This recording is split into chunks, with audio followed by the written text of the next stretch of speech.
கல்லில் ஒளி எழுப்பி கடல் அலையில் நடனமாடி புல்லாங்குழல் வெளியே புகுந்து சுவையாடி நெல்லில் மணிப்படுத்த நுழைத்த பொருளாகி மெல்லிய நாள் மெல்லிதலில் வித்தார நகையாகி சொல்லுக்கு சொல்லோ சுவையூட்டும் சந்தமலே வாழியவே சுந்தி வரும் மைத்துளியில் என்னை கூட சுந்து பாட வைத்த பாய்ந்தமலே வாழியவே சுந்தாய் எடுத்து முன்பா தொடுத்து முப்பாலும் நண்பாலாகி பேருரை நிகழ்த்த என் நாவில் நடப்பயின்ற நரந்தமலே உன்னை வணங்கி உன் அவையை வணங்கி என் உரையை தொடங்குகிறேன். ஆற்றினிலே இமயமலை அன்பினிலே வேறுமலை எத்தனையோ ஆட்கள் உண்டு ஆனால் உன்னை போல யாருண்டு இருந்தாலும் மறைந்தாலும் பேர் சொல்ல வேண்டும் இவர் போல யார் என்று ஊர் சொல்ல வேண்டும் என்ற வயலுக்கு பொருத்தமானவர் பெருந்தலைவர் காமராஜர். விருதுநகரில் அவதரித்தவர் கர்ம வீரர். விருதுநகர் மாவட்ட மக்களுக்கு கிடைத்த மாபெரும் விருது காமராஜர்.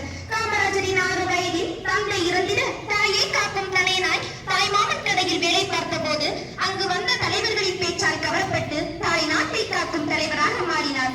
காங்கிரஸ் கட்சியின் கரம் பிடித்து 16 வயதில் நடக்க தொடங்கிய காமராஜரை அக்கட்சியின் தலைவராக மாற்றியது அவரின் அயராத உழைப்பு. அறம் சார்ந்த அரசியலை தன் வழியாக கொண்டவர் கர்ம வீரர்.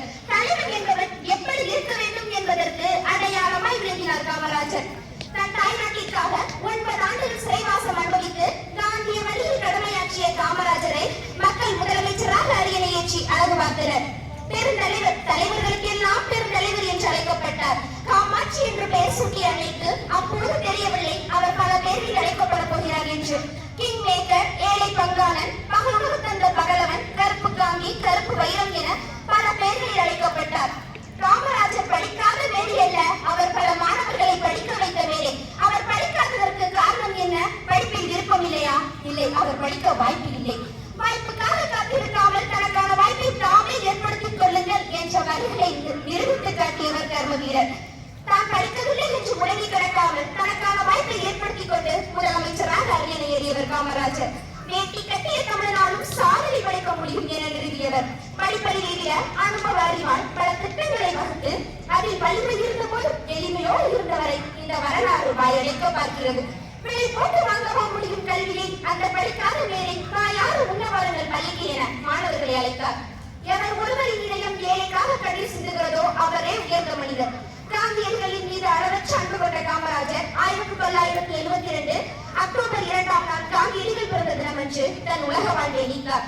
அவர் மறைந்தாலும் இன்றைய தலைவர்களின் மனதில் முன்னோடியாக நின்று பெருந்தலைவர் என்ற பொருத்தமான புகழுரையால் நீடித்து வாழ்கிறார்.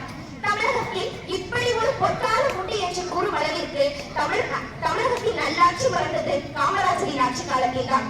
ஆண்ட போது இல்லை தலைக்கணம், தமிழ்நாட்டிற்கு நீதான் இலக்கணம். ஆண்ட போது இல்லை தலைக்கணம், தமிழ்நாட்டிற்கு நீதான் இலக்கணம். மாணவர்கள் மனதில் கடவுளாய் நின்றாய், மாணவர்கள் மனதில் கடவுளாய் நின்றாய். பல ஆயிரம் பள்ளிகளை திறந்தாய், பல ஆயிரம் பள்ளிகளை திறந்தாய். இங்கு நித்தம் நித்தம் ஒரு தலைவர் என்றும் நீயே எங்கள் முதல்வர். இங்கு நித்தம் நித்தம் ஒரு தலைவர் என்றும் நீயே எங்கள் முதல்வர். நீ எளிமைக்கு ஒரு எடுத்துக்காட்டு, நம் தமிழ்நாட்டு மக்கள் தான் உன் உயிர் காற்று.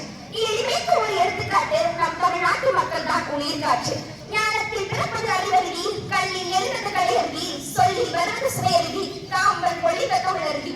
தமிழனையும் தமிழின் பெருமையும் பேச்சின் தன்மையும் என் பேச்சில் இருக்கும் உண்மையும் துணையாக கொண்டு வெற்றியோ தோல்வியோ எதுவரையும் கடமையை செய்வோம். பேச வாய்ப்பளித்து பேசவிட்டு அமைதி காத்த அத்துணை பேரையும் சிறம் காத்து வழங்குவதே நல்ல பழக்கம்.